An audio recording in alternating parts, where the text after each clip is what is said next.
ಇಬ್ಬರು ಕೂಡ ನಮ್ಮ ರಾಜ್ಯಕ್ಕೆ ಒಂದು ಅಪಾರವಾದಂಥ ಸೇವೆ. ಬೇರೆ ಮುಖ್ಯಮಂತ್ರಿಗಳು ಕೂಡ ಮಾಡಿದ್ದಾರೆ, ಅವ್ರನ್ನೂ ಕೂಡ ಭೇಟಿ ಮಾಡ್ತೀವಿ. ಹಿರಿಯ ಮಾರ್ಗದರ್ಶನವನ್ನು ರಾಜ್ಯದ ಹಿತಕ್ಕೆ ಯಾವಾಗಲೂ ಕೂಡ ರಾಜ್ಯದ ಜನತೆ ಗೌರವ ಎಲ್ಲ ಕೂಡ ಕಾಪಾಡಿಕೊಂಡು ಬಂದಿದ್ದಾರೆ. ಅದು ನಾವು ಯಾರೂ ಕೂಡ ಮರೆಯಲಿಕ್ಕೆ ಸಾಧ್ಯ ಇಲ್ಲ. ಸೊ ಅದಕ್ಕೆ ಇದು ಸರ್ಕಾರ ಮುಂದುವರಿಯುವಂಥ ಸರ್ಕಾರ. ಅದಕ್ಕೆ ಪಕ್ಷ ರಾಜಕೀಯ ಇವೆಲ್ಲ ಒಂದು ಕಡೆ ಸೈನಿಟ್ಟು ಮಾನವೀಯತೆಯಿಂದ ನಾವೆಲ್ಲ ಕೆಲಸ ಮಾಡಬೇಕಾಗ್ತದೆ ರಾಜ್ಯದ ಹಿತಕ್ಕೋಸ್ಕರ. ಸೊ ಅವರ ಅನುಭವಗಳು ಅಪಾರವಾದಂಥ ಶಕ್ತಿ.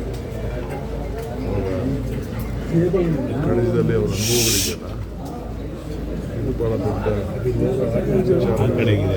ಅಲ್ಲಿಗೆ ಒಳ್ಳೆಯ ಮಾರ್ಗದರ್ಶನವನ್ನು ಕೊಟ್ಟಿದ್ದಾರೆ. ನನ್ನ ತಾಳ್ಮೆ ಬಗ್ಗೆ ಮೆಚ್ಚಿಕೊಂಡಿದ್ದಾರೆ.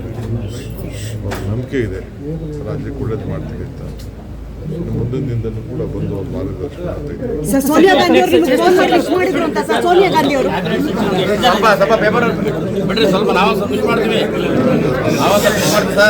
ಒಂದು ನಿಮಿಷ ಸರ್, ಸಿಎಂ ಸರ್ ಒಂಚೂರು ಜೋರಾಗಿ ಹೇಳಿ ಸರ್. ಬೆಳಗ್ಗೆ ಫೋನ್ ಮಾಡಿ ಮಾತಾಡಿ ವಿಶ್ವಾಸ ಮರ್ಯಾದ ಕೂಡ ಇಟ್ಕೊಂಡು ಬಂದಿದ್ದಾರೆ. ಅವರೆಲ್ಲ ನಮ್ಮ ಅಧ್ಯಕ್ಷರು ಮಾಡಿದ್ದಾರೆ. ಅವರು ಕೂಡ ವಿಶ್ ಮಾಡಿದ್ರು, ಏನಾದರೂ ಒಳ್ಳೆ ಅಂತ ಹೇಳಿದ್ದಾರೆ. ನನ್ನ ಮೇಲೆ ಅವ್ರಿಗೂ ನಂಬಿಕೆ ಇದೆ. ನಾನು ಅವ್ರ ಭರವಸೆ ಎಲ್ಲನೂ ಒಟ್ಟಿಗೆ ಕೆಲಸ ಮಾಡ್ತೀನಿ.